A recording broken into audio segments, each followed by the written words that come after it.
Aku berada di Pulau Patmos, ditawan oleh Roma tetapi bebas dalam roh. Pada hari Tuhan, aku mendengar suara di belakangku, jelas seperti teriakan terompet, tajam seperti ujung fajar. Naiklah ke sini, Yohanes, datanglah ke ruang takhta. Aku akan memperlihatkan kepadamu apa yang harus terjadi, dan lihatlah, sebuah pintu terbuka di surga. Aku berada dalam roh, dan apa yang aku lihat adalah takhta yang tinggi dan agung, indah namun menakutkan pada saat yang sama. Ia berdiri di balik tirai waktu, terbungkus cahaya batu permata yang berharga. Jasper dan Karnelon berkilauan di tengah pelangi zamrud. Guntur menggelegar, kilat berkilauan seperti tombak hidup. 7 obor menyala di hadapan takhta, 7 roh Allah yang membara namun tak pernah padam. Dan di hadapan semuanya, lautan kaca, jernih seperti kristal, membentang seperti cermin kekekalan di bawah kakiku. Dia yang duduk di sana, aku tak mampu menatapnya lama. Kehadirannya adalah kekuatan melampaui bintang-bintang, keagungan yang membengkokkan waktu di sekelilingnya. Di sekelilingnya terdapat 24 takhta. Di atasnya duduk para tua-tua, berpakaian putih, bermahkota emas. Wajah mereka adalah wajah raja-raja dan orang-orang suci. Kemudian aku melihat mereka, keempat makhluk hidup itu. Yang pertama menyerupai singa, yang kedua menyerupai lembu, yang ketiga memiliki wajah manusia, yang keempat dan terakhir menyerupai elang yang terbang tinggi. Tubuh mereka dipenuhi mata yang dapat melihat masa lalu, sekarang, dan masa depan sekaligus. Sayap mereka tidak mengayunkan udara, melainkan roh. Kudus, kudus, kudus, kuduslah Tuhan Allah yang Maha Kuasa, yang telah ada, dan yang akan datang. Layaklah Engkau, Tuhan dan Allah kami, untuk menerima kemuliaan, kehormatan, dan kuasa. Sebab Engkaulah yang menciptakan segala sesuatu menurut kehendak-Mu, yang telah ada, dan yang akan datang. Dan mereka tidak pernah berhenti, baik siang maupun malam. Ibadah mereka adalah nafas, tak berkesudahan dan tak pernah lelah. Setiap kali mereka memuji, para tua-tua jatuh tersungkur.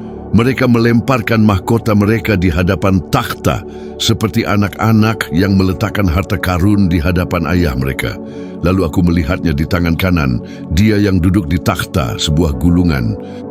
Itu ditutup dengan 7 segel, tertutup rapat seperti penghakiman, menunggu untuk dibuka. Seorang malaikat yang perkasa berseru, "Siapakah yang layak untuk membuka gulungan itu dan memecahkan segelnya?" Aku menangis, air mata mengalir di wajahku, kesedihan meluap dalam diriku. Tak ada di surga, tak ada di bumi, tak ada yang layak.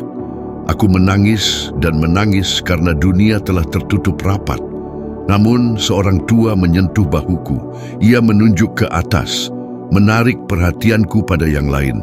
"Jangan menangis, lihatlah singa dari suku Yehuda, asal mula Daud. Dia telah menang."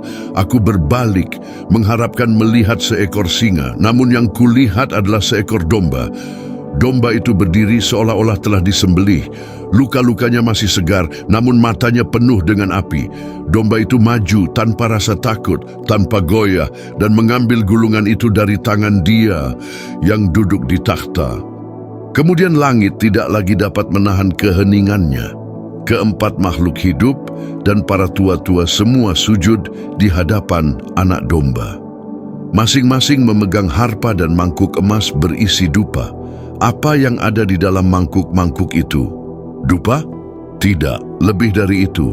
Doa-doa para orang kudus. Setiap doa yang diucapkan dengan putus asa. Setiap permohonan rahmat.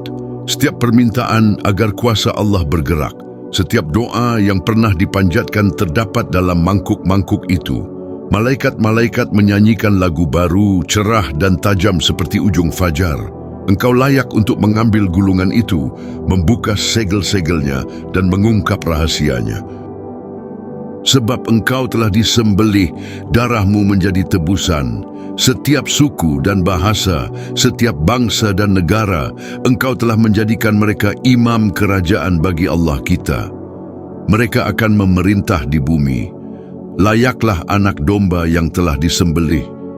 Kuasa dan kekayaan, hikmat dan kekuatan, kehormatan dan kemuliaan, berkat-berkat terungkap bagi Dia yang duduk di atas takhta, dan bagi anak domba, hanya anak domba saja yang layak menerima berkat, kehormatan, kemuliaan dan kuasa untuk selama-lamanya, selama-lamanya. Selamanya dan selama-lamanya, aku melihat hal-hal ini, dan meskipun aku hanyalah debu dan hembusan nafas, aku menuliskannya kepadamu, agar engkau dapat melihat dan tidak takut, tetapi dipenuhi dengan harapan.